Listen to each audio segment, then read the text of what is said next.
Thanks for tuning in. I'm Tucker Breeze, and welcome up to the Nosebleeds. Offensive line is where you get to kill people. Welcome to the Nosebleeds. This is Tucker Breeze. I'm sitting alongside Hunter Cumpston, and we have a guest today, Micah Barnhart, ISU center. How's it going tonight, Micah? Good. How are you guys? Pretty Not good. too bad. Good as always, man. So we'd like to just go ahead and learn about you. What's it like being a college athlete? I'd say it's a long day plus a long week and a long weekend. We're during the season we're probably 60 to 80 hours a week, and that's minus a game, minus your walkthroughs, practice, and the mental fortitude that it takes on it. So I mean it's definitely a full time job, which we get taken care of with school and everything, but you have schoolwork on top of being a college athlete. So Right. it's a big time commitment. A lot of responsibility, that's for sure. I can imagine. What is it like playing as an offensive lineman? Basically, just a sole piece of the offensive line at this point. Yeah, so I play center and guard. I started the last half of the year this year into the playoffs at guard, left guard, and they always like to say that receivers and tight ends and DBs are the skill players, but if you look up skill in the dictionary, skill is something you have to learn. Those guys are born with the ability to run fast and the ability to cut and do things like that. Offensive linemen, defensive linemen are the true skill players in my opinion because The we have to footwork, everything. 100% we have to Yeah. learn that, and that's something that you learn as a skill. So I mean, it's really practice and being able to have muscle memory, and then the mental part of it. You have to be the smartest guy on the field every time. Starts Maybe besides the quarterback. How long have you been playing center? How long have you been perfecting your craft as an offensive lineman? So I would say I started. So I'm from Canton, Illinois. I went to Canton High School. We're a 4A school here in Illinois, so not very big, but a little bit bigger than most schools. I played defensive line my freshman and sophomore year, and I played varsity some, and then I started my entire sophomore year at defensive end. I didn't play offense at all until my junior year, and then I did not play any center until I got to college. Probably last fall camp is when I started playing center. Um, and I've always been a guard, so I always played guard, and that's kind of what I'm going back to now. I would say I'm kind of our emergency center, if that makes sense. But Gotcha. I can play it if we need to, but I'm really playing guard. But I would say my junior year of high school, Pee Wee football I played, but I always loved defense. JJ Watt was my favorite player Okay. growing up. There you go. And Let's then go. Shout out Wisconsin. exactly. But I would say probably my junior year is when I really started to learn how to love the offensive line and learn the craft and the creed of it. Okay, very cool. How was that transition for you from defense to offense? Did you like that? Are you settling in? So at first I hated it because yeah. defense is relentless aggression. Go kill, right? Yeah. Go hit the ball. Go get the ball. And then I had an offensive line coach who actually was the high school coach and then retired before I got there. He was a younger guy. He just had a baby and had stuff that he had, life stuff that he's like, I can't do it anymore. And he was really good friends with my dad. And I sat down with him and he's like, we were eating breakfast one day. He goes, offensive line is where you get to kill people. Defense doesn't know what's coming. They have to react. The offense knows exactly where you're going to go at all times and what's going to happen. And you are the ones who actually get to truly kill people because you get the step ahead of everyone. And that's kind of when I started realizing that that's 100% true. I have a step ahead of the defensive tackle because I know what play we're running. He doesn't know if it's coming left, right, up the middle, whatever. Yeah. So that's where I kind of truly started to love offensive line and understand that it's about the efficiency of being able to move. And then obviously I got recruited as an offensive lineman pretty much everywhere I went. So Right. And tell us a little bit about your start to your college career. So where did that start out? So I actually committed as a senior. Well, I'll backtrack a little bit. I was recruited to Big Ten, a couple SEC schools, all the group of five schools, so like the Mountain West, MAC, things like that, a couple Division twos, and all the mid majors, so like the FCS teams, ISU, Indiana State, everything like that, Northern Iowa.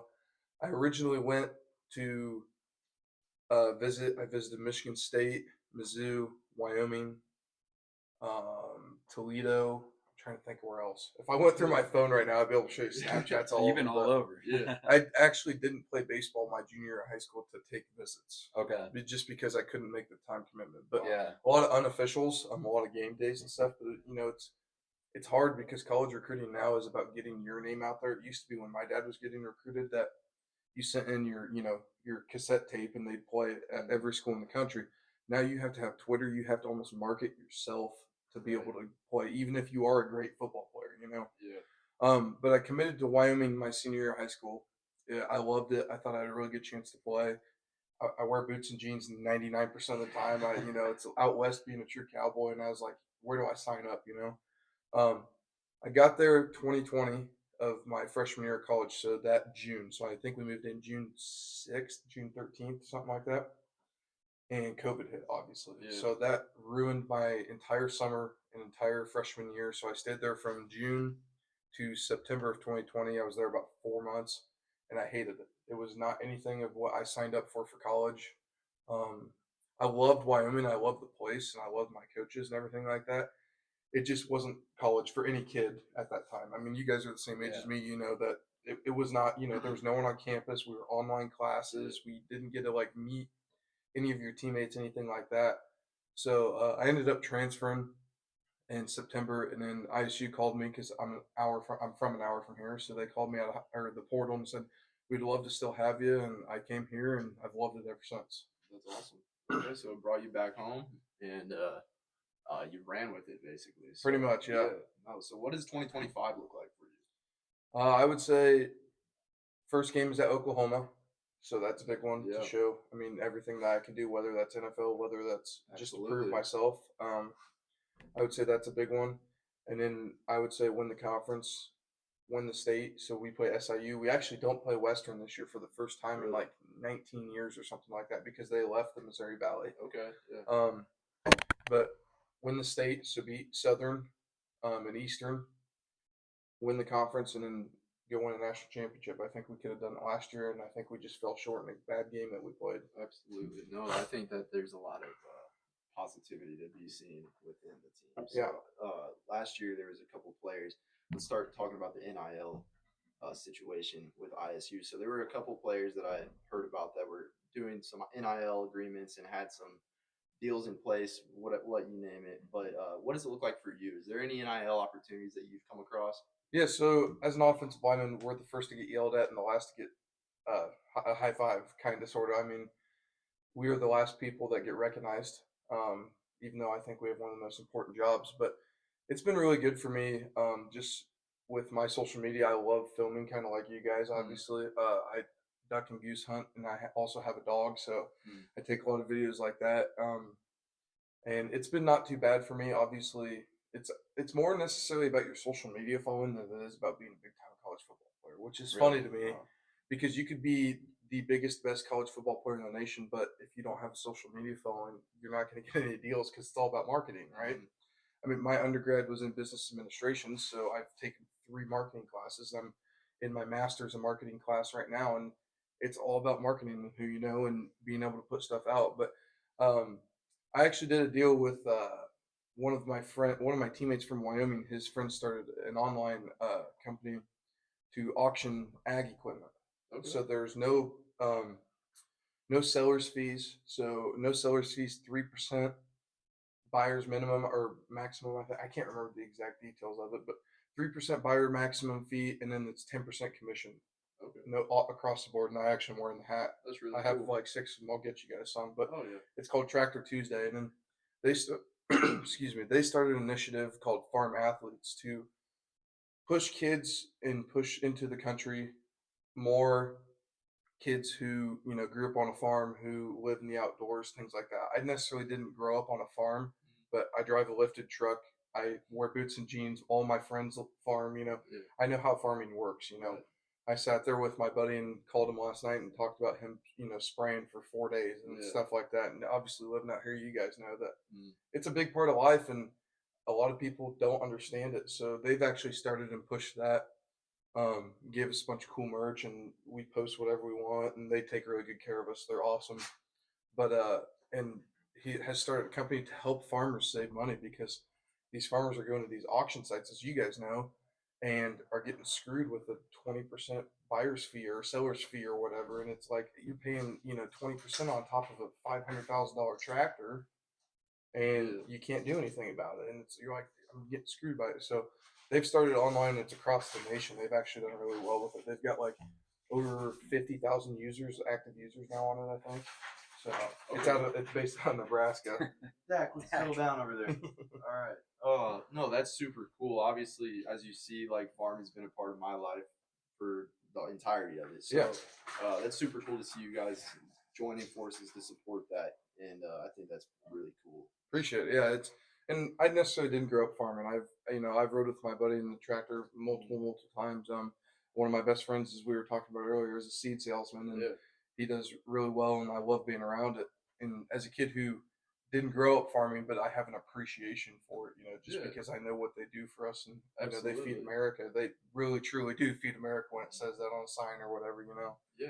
So, but they've been really good to me. I love their stuff, and I'm gonna work with them next year. So it's been pretty cool for me to be able to do that, and be able to get paid a little bit out of it. Absolutely. So Why not?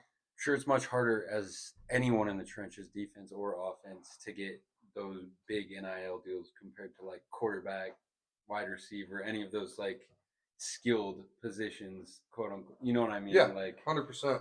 Yeah. And don't get me wrong, school takes care of us great. I love what they do for us and everything like that. But yeah, I mean, they want the guys flashy players. They want the guys that catch touchdowns and throw the touchdowns. Yeah. They don't want the guy that is sitting there getting blocking clipped for them. instead. Yeah.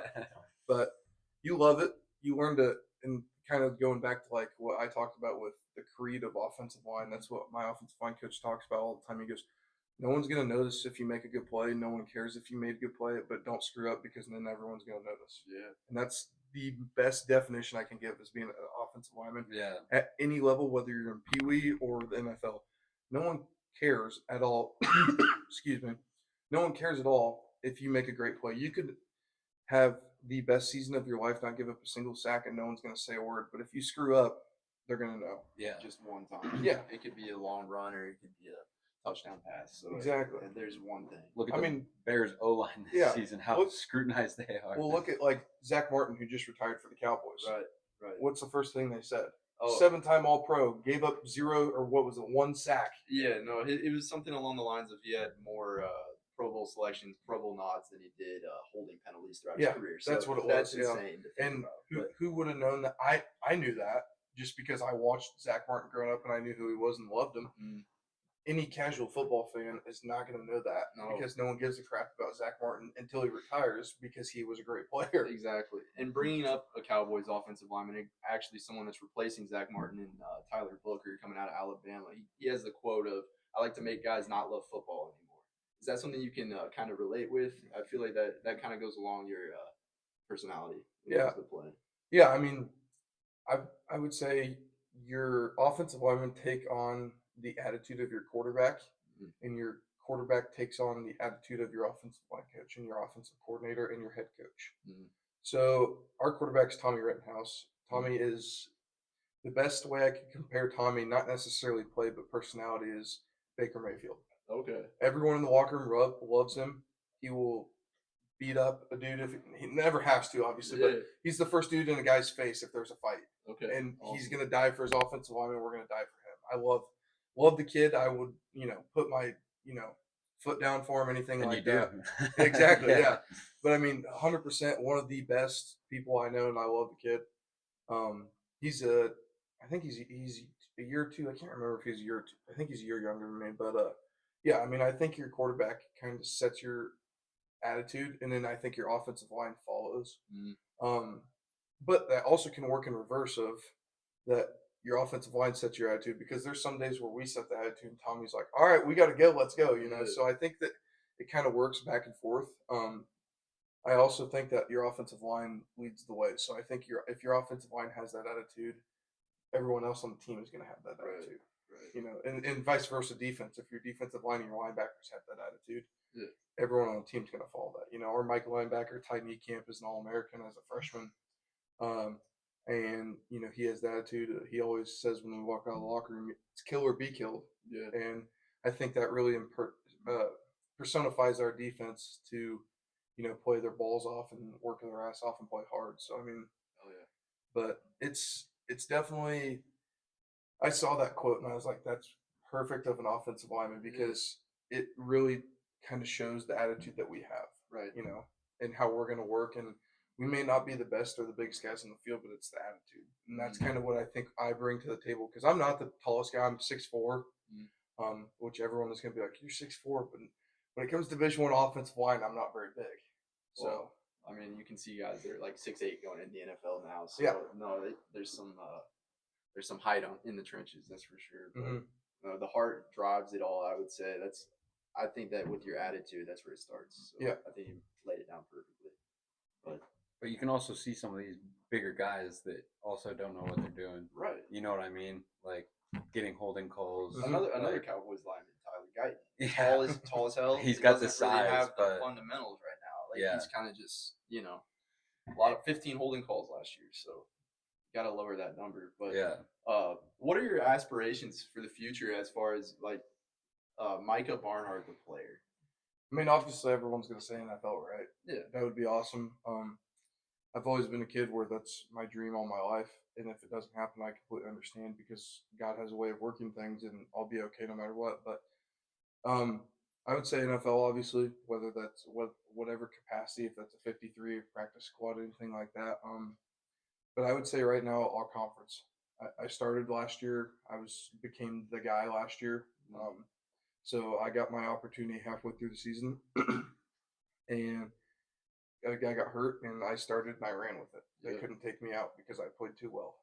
Awesome. Not that they wanted to, but I mean, No, I took my opportunity, and I ran with it. Made the best of it. Exactly, yeah. And so this year, my goal is to be an all-conference player. Hell yeah. So, well, we definitely support you in that, and we I can appreciate see it happening. So, with ISU, you said they start out at Oklahoma, correct? Mhm. So, what is the matchup of the year that you're looking forward to? Is that it? Is that the penciled in week 1, or is there another one that you were looking at along the calendar that's like, I gotta show up here? I mean, obviously for scouting wise, playing against the SEC is always amazing, and it helps.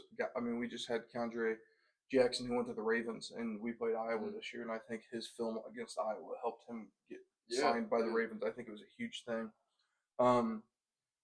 But my biggest game for me personally, and I would assume that Coach Spack would say the same thing, is North Dakota State. Oh yeah, 100%. If we beat North Dakota State, we can win the national championship, and even if we don't, we can catch them in the playoffs. But I mean, that's our Super Bowl, that's our team, that's our game. They've been doing quite well the past years. I mean, I don't even know exactly how long it's been, but North Dakota State's been top of the list for as long as you can think of. But they just had their quarterback go to the NFL too, correct? Yep. I believe to the Raiders, but yeah. So I think that there's a lot of talent amongst the conference, but I definitely see a lot of high things from ISU, and that just goes to a testament, as you talked about, right now. So I think that you're in good hands. Appreciate it. Yeah, and North Dakota State has been nothing but great, and I give nothing but props to them. They're the greatest team in FCS year in and year out.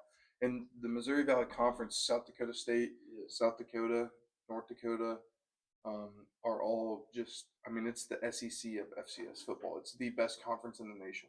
What do you think keeps them from trying to go elsewhere?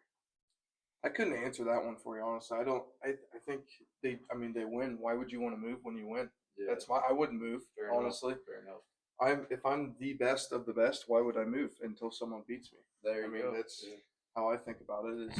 And I'll be honest with you, they just had the 17th pick in the draft, and Gray Zabel. Yes, Gray Zabel. Yeah. I love that dude. Which is the guy who I wanted to pick. I thought he was going to go to the second round. Like we could maybe get him in the second round. But my favorite thing is he gets called by the Seahawks, and being a Midwestern guy, you guys will probably laugh at this too. He goes, "What are you going to do right now?" He goes, "Well, I'm probably going to drink some Busch Lights." Yeah. Like, that's my guy. That's an offensive lineman right there. But I actually didn't get to meet him when we played, but because I was dressed that game, but I didn't play that game because it was early in the season.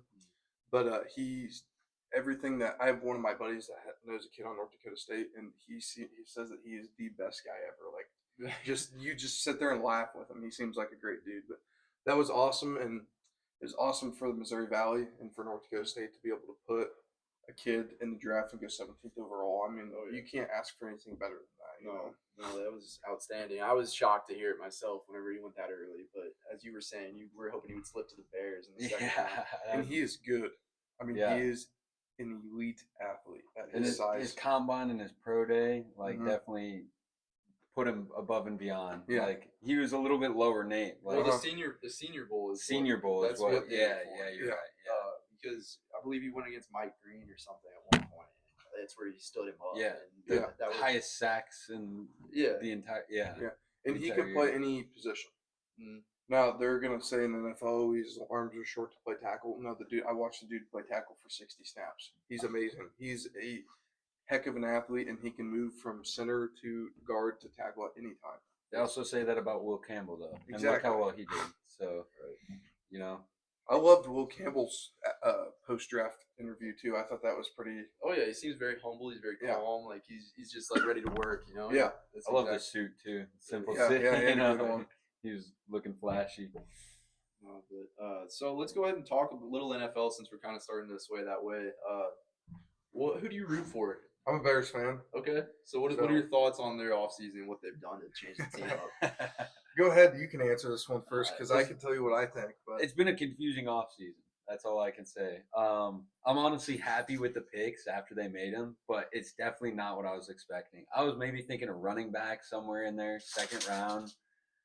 It's been definitely confusing. Even going Loveland instead of Warren, you know, Tyler Warren, who everyone thought was the so I have a better tight counterpoint end. to this. I'll tell you in a second Okay, here. yeah. So I think they took Colston Loveland because Ben Johnson runs 2 tight end sets a ton. And he fits the scheme well. He fits the scheme. Colston Loveland is a Y. Colston Yeah. Loveland is not a tight end. He is Yeah. a. Let me rephrase that. Colston Loveland is a tight end, but he's a Y. He's a Travis Kelce type. Yeah, He's I going to go agree. out That's on the I mentioned perimeter, and you're going to have Cole Kmet blocking, that. Yeah, and you're going to have Colston Loveland out on the Y, yeah, playing the Y. And he's going to be out way more. Yeah. I think that was great. I think getting Luther Burden in the second round to play the it slot was a snag. is an absolute steal. Yeah, And then they trade for Joe Tooney, who's one of the best offensive linemen Yeah. in the NFL. He's going to retire and go to the Hall of Fame. He can play tackle or guard. also getting Drew Dahlman. Yeah. like it was And I definitely think- a great offseason. I think. Trying to get in the Yeah. podcast Yeah. with us.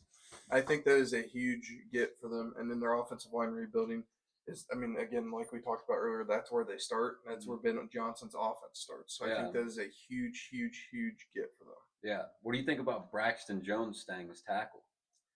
He's been kind of questionable. I mean, I know he was out on injury. He's had a lot of injuries. Yeah. So that's another thing about the offensive line is how durable are you?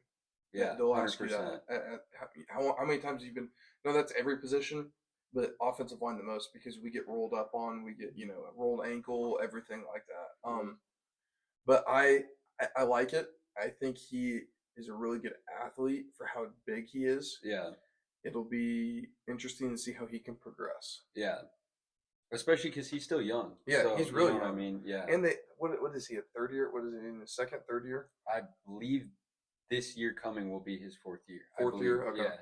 So they still have the option to pick up his fifth year option Yeah. because he was a first round pick. Yeah. So I mean, they can keep him for really cheap is the biggest thing. 100%. Because those guys that, I mean, if you're a tackle and you're an all pro, which I know he's not, but if you get to be any sort of, availability in the NFL, Yeah. they're going to ask for ridiculous amounts of money. And then you're going to have to pay 100%. him. Then you're going to have to pay Caleb. You're going to have to pay Rome. You're going to have to pay, you already paid DJ. It's all gonna line up at the same time. And it's gonna hit their cap really, really hard. Here's the thing about it. Myles Garrett already signed, right? Yeah. The TJ longer Watt he still has waits. to sign. TJ Oh, yeah. So if TJ signs before Micah, they're gonna have to pay him even more. Even Because probably TJ's closer gonna to get more than 45. Yeah. TJ's gonna get more than Miles on principle. Yeah, that's a great point. And if they have to pay him more, they're gonna have to pay him more because TJ's one of my best friends is a huge Steelers fan, so I also Okay. know a lot of Steelers Yeah. stuff. Okay. And the longer Micah waits, the bigger his paycheck's And gonna so be. I wouldn't be surprised if he signs like 2 weeks before the season. Micah, you saying? Yeah, because he wants TJ to sign. Yeah, no, that's true because Max Crosby signed already, correct? Yep, Yeah. yeah. So him and Miles are both around that 40 range, but yeah, I could definitely see TJ surpassing that, and then Micah getting the top dollar before the season starts. So, speaking of running backs, I actually did see today that the Bears called the Seahawks about Kenneth Walker. I did see that as well, and I heard rumors that were talking about Brees Hall. Oh, really? I didn't see that. And who else was I thinking about? Chubb, which injury I've prone, heard that, but we could get him probably pretty cheap cheap because of the injuries. So, I've heard that a couple times. Yeah. I just saw Kenneth Walker today. Which I really like. Yeah, I think that would be the get if you can get Kenneth. That. Pair him up with Swift. Like that would be a good combo. I was hoping for a running back in this draft just because of how deep the running back class was this year. But I mean, I'm just going to put it in Ben's hands this year. You know what I'm saying? We haven't seen what he's capable of, so I'm excited to see what happens. He's trying to make that offense though full of weapons. Like that wide receiver room's absolutely great. They got some dogs. So.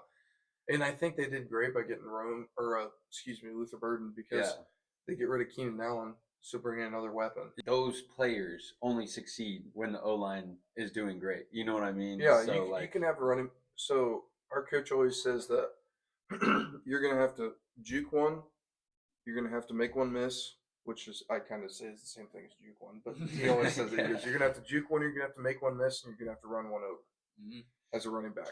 Because we can only block so many. Yeah, 100%. But that's what our coach always says that, and it always makes me laugh because I'm like, you can miss one. It's kind of the same thing, coach. But with our lackluster O-line last year, that was there was no. We were close to breaking the sack record, and not in a good way, in the getting sacked record. So I think we ended with 68 sacks, I believe. Was there anybody that you saw go late, go early, that you just scratch your head? There are a couple. So obviously the big one is Shadeur, right? Yeah. Everyone's like, doesn't get it. And I haven't watched a ton on him. But from what I have seen, I don't understand how he went later than he did, besides the locker room off-field issues. That's the only thing, which is a huge deal. It's people don't understand, especially as a quarterback. 100%. Yeah. People do not understand that in a college football locker room or in an NFL football locker room, obviously very similar, right? That it doesn't matter if you are playing, if you are the towel guy that washes our towels or the head coach. It is all about culture. And it is all about how you do things and the way that you do things, right? Not that just, he went and worked out extra. It's that he texted 3 of his buddies that play receiver, hey, we're going to go get an extra workout and we're going to get better, right? Yeah. Quarterback's the leader of the room, right? It's how you do things. It's not just that you do them or don't do them. You don't just go do extra work. It's how you do the extra work. That's what makes you an NFL level talent. And that took me probably 3 years of college football to learn. Like, it's not just that I go to extra lifting or extra film or whatever. It's, okay, well, I can go to extra film and be on my phone and not pay attention. Yeah. That's not going to do me any good just because I went and did it. It's I sit there and how I watch extra film or how, you know what I mean by that? Absolutely. How present you are doing all that and stuff. I think with Shadeur, obviously, I mean, the kid's making millions of dollars. His dad is one of the greatest football players and athletes ever. So I can't really speak on his mental focus because I'm sure he has great mental focus, right? But I don't understand with the social media and everything that comes along with it that he can't tunnel vision to, okay, I'm getting drafted in the NFL. Let's focus on this for 6 months. Yeah. You know, let's lock in on this. Yeah. Instead of lock in on the shiny stuff. Yeah. The flashy stuff. And you can have that. There's a difference between swag and cockiness. That's what our coach always says to us. He goes, I want you to have all the swag in the world, but I don't want you to be arrogant or cocky. And I think that was his issue because I from rumors, which you know how those are in the NFL, I heard that he was bombing a lot of the interviews, which that's what really downed his draft stock. You know what I mean? That's a huge thing. I mean, the NFL, it is a business, number one. Number two, it comes down to personal relationships, right? 100%. So just like in the business world, you know, you're a journalism, you said, correct? Yes, sir. Yes. So you understand, and I'm a business guy. It's all about who you know, not what you know. Yeah. In this world. And what the NFL comes down to is, number one, can you win football games? Number two, does the GM/owner like you enough or not care enough what you do to win football games? Yeah. And I don't think they could get over that. I don't think they believed that he was that much of a winner to not care about his off the field stuff. Right. And when you see these guys like Will Howard, Ewers, all these guys that were winning games on a little bit higher level, And stand up guys that never have any issues. not those cockiness issues and everything, it's hard to, you know what I mean, place him too much higher. And he still went higher than both those guys. Yeah. So, like, Yeah. Which was crazy to me that Will Howard, Will national Howard, champion. that's Now, my. I understand he had a horrible combine, they said, right? I Yeah. watched some highlights. I was there. You really? You went to it? Yeah. Indianapolis, Lucas Oil is the best stadium. It's a sick place. Awesome. It's awesome. Yeah. But I don't understand. And he had a horrible pro day or a horrible combine, right? Yeah, he was inaccurate. Very inaccurate. But then he went to the pro day and killed it. It lights out. Yes. So I don't understand how that makes no sense. And look at him in game time. Yeah, Not I mean, all of that always no, matters. and When a you also- game comes down to it, You also like, had one of the best receiving corps.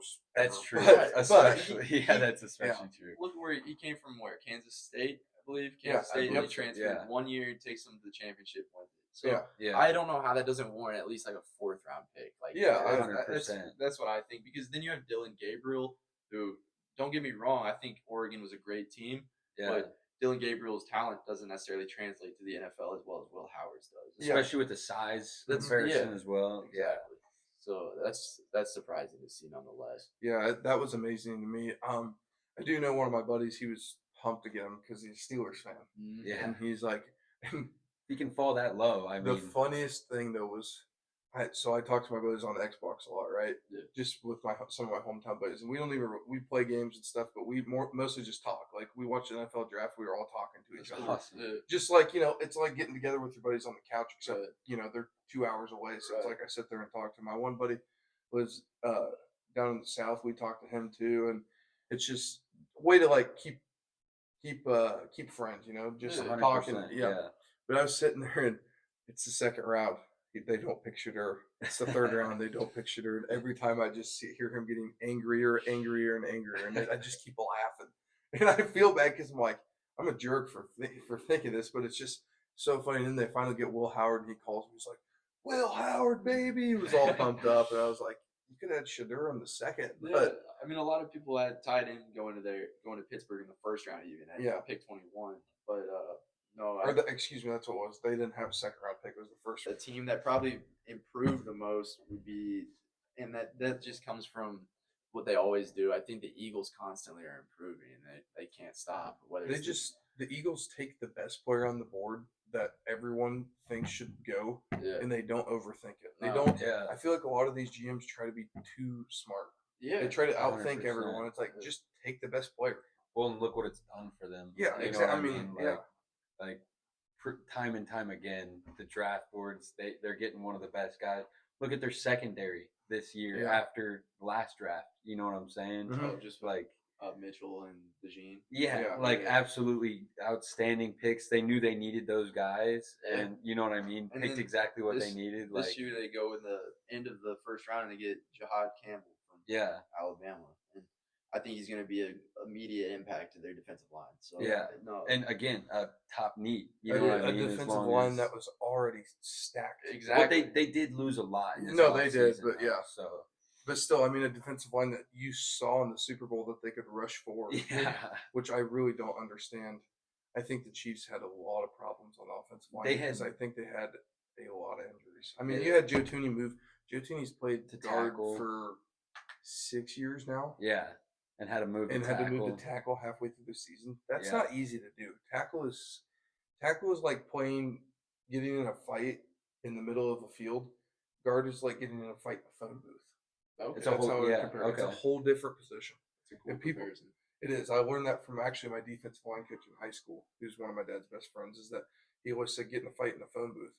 If you're playing defensive tackle or guard or center versus, tackle is out in the field or a cornfield or a track, whatever. It's like Right. playing basketball out there. Those guys have to be super, super athletic Mhm. because you're, playing against a dude who ran a 4.40 and is 260 pounds and you're 315. Yeah.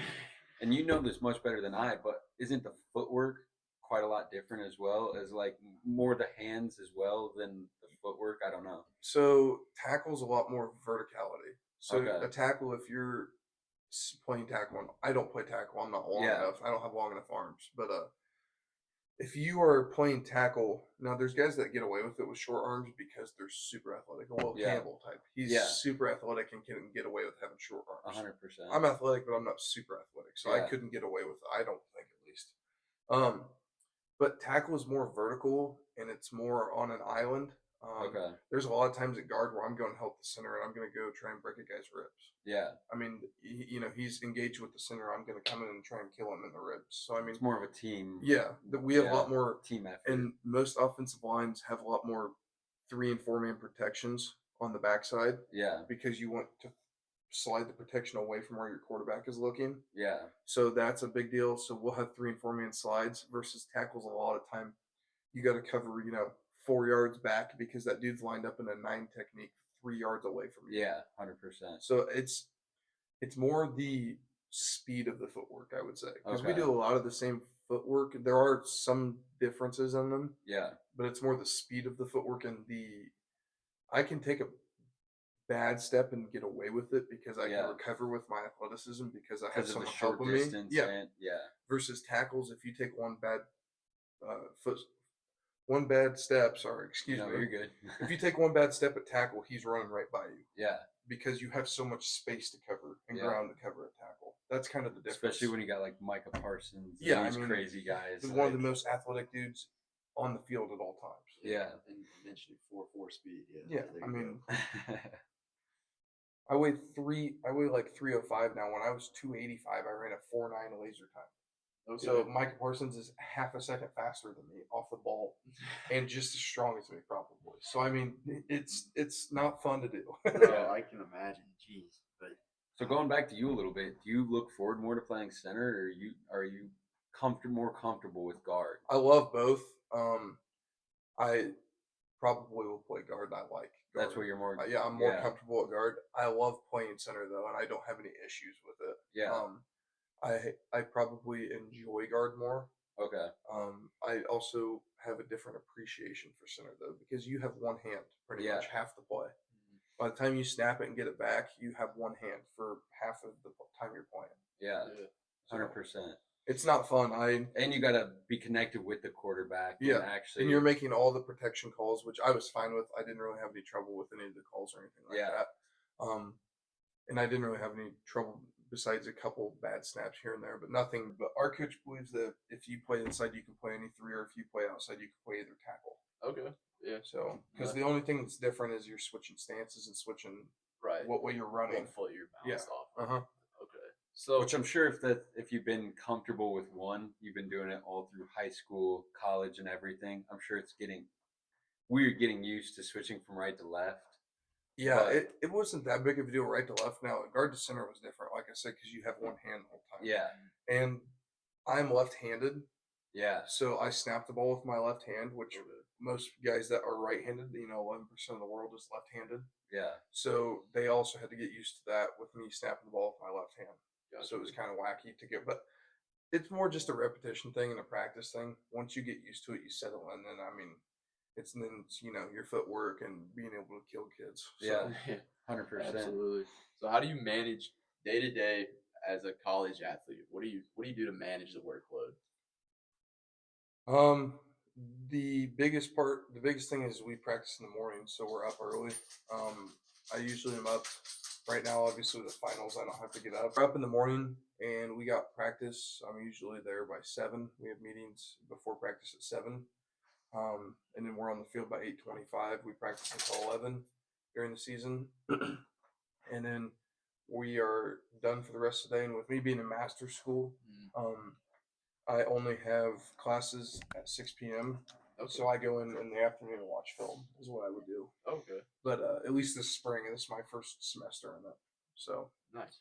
But it's a lot of work. It's a lot of no free time and not having a social life, pretty much. You get to have social life like 5 weeks out of the year. Wow. Okay. So what is your favorite time of the year? Is that a Football wise, or like in general? In general, whatever. Fall. Yeah. Just because it's football season and it's hunting season. Is There you go. what I would say. I Two in mean, one. I like yeah, that answer. that's my favorite time of the year. I actually went after the season this year. I actually went and saw my buddy in Kansas and duck hunted with him for a week and stayed at Sweet. his place in Kansas. So I mean, that's my passion besides football, obviously, Yeah. is to hunt. So I mean, I love it. That's all I do. That's awesome. That's awesome. One of my teammates got signed to the Ravens and the other to Seattle, I believe. So I mean, That's that was awesome. So, That's awesome, man. Yeah. and then obviously I have a couple guys. Cam Grandy plays tight end for the Bengals. And then a couple other guys, John Ridgway, who I actually played against, and he's from Bloomington. Yeah, So you guys probably know him. Yeah, absolutely. He's playing for the Saints now. I saw him a couple weeks ago. He's a great guy. I love him. He used to whip me when I was a freshman because he's older than me. Right. So I was a freshman when he was a junior before he left his last year to go to Arkansas. And he always liked me and respected me, at least I think, because I would never back down to him. I would always just I'd get my butt whipped a lot by him, But but you're I was still always going going out to there keep to- going. yeah, He's you're like, "Let's go today, Barnhart." I'd be like, "All right, let's go." So I think I gained a lot of respect doing that. But that's just kind of where I come from. I mean, as you guys know, you don't care here. We may not be the biggest, the best, but we're going to be tougher than you. And that was our high school team. We weren't the biggest, but we were the meanest and the toughest. So that is the end of this episode. But thank you again, Micah Barnhart, for joining us, and we really appreciate your time, sharing a little bit of insight on what it is to be a college athlete and everything in between. What a great first guest, man. yeah, no problem. Absolutely. Thank you guys. Hopefully Appreciate we can it. have you man. on some more. Yeah, definitely. Thanks again to Micah Barnhart, Illinois State University offensive lineman, for joining us on the podcast. Please join us next time on another episode of The Nosebleeds as we sit and chat about all things football.